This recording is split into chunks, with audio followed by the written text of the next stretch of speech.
పెద్దపల్లి జిల్లా రామకొండలోని Singareni institute of medical college ముందు ప్రైవేటు కాంట్రాక్ట్ ఏజెన్సీ ఉద్యోగులు ఆందోళనకు దిగారు. ప్రైవేటు కాంట్రాక్ట్ ఏజెన్సీలో పనిచేస్తున్న మహిళా కార్మికులను లైంగికంగా వేధిస్తున్న వారిపై చట్టపరంగా చర్యలు తీసుకోవాలని డిమాండ్ చేశారు. ఈ మేరకు మెడికల్ కాలేజీ ప్రధాన గేటు ముందు ఐక్య స్వచ్ఛంద సంఘాల ప్రతినిధులు పెద్ద ఎత్తున పాల్గొని నిరసన ప్రదర్శన చేశారు.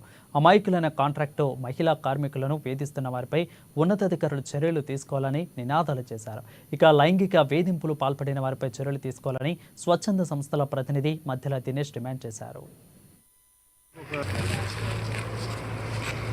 గోదావరికని ప్రాంతంలోని సింగరేణి మెడికల్ కళాశాల ఎన్నో ఉద్యమాలు చేసుకుని మరి కళాశాల ఏర్పాటు చేసుకుంటే ఇక్కడ కాంట్రాక్ట్ ఏజెన్సీ ఇతర ప్రాంతాలకు ఇచ్చి అందులో పనిచేస్తున్నటువంటి పారిశుద్ధ విభాగం కానివ్వండి, సెక్యూరిటీ విభాగం కానివ్వండి, పనిచేస్తున్నటువంటి గౌరవ మహిళలను సభ్య సమాజం తలదించుకునే విధంగా లైంగిక వేధింపులు ఇష్టాను రీతిలో కొంతమంది కామ పిశాచులు జరుపుతా ఉంటే కొంతమంది వారికి అండగా నిలవడం నిజంగా సిగ్గుచేటు. ఒకరేమో మంత్రి శ్రీధర్ బాబు గారి అనుచరులు అని చెప్పుకుంటారు, మరొకరేమో స్థానిక శాసనసభ్యులు మక్కాన్ సింగ్ గారి అనుచరులని చెప్పుకొని మెడికల్ కళాశాలలో భయభ్రాంతులకు గురి చేస్తూ మహిళలను లైంగిక వేధింపులకు పాల్పడి చేస్తున్నా కానీ సంబంధించినటువంటి కాంట్రాక్టరు ఏ మాత్రం కూడా పట్టించుకోకుండా అదే విధంగా మెడికల్ కళాశాల ప్రిన్సిపల్ గారు కూడా మరి వారిని ప్రోత్సహిస్తున్నారా లేదా ప్రేక్షక పాత్ర వహిస్తున్నారా అని మేము ప్రశ్నిస్తా ఉన్నాం.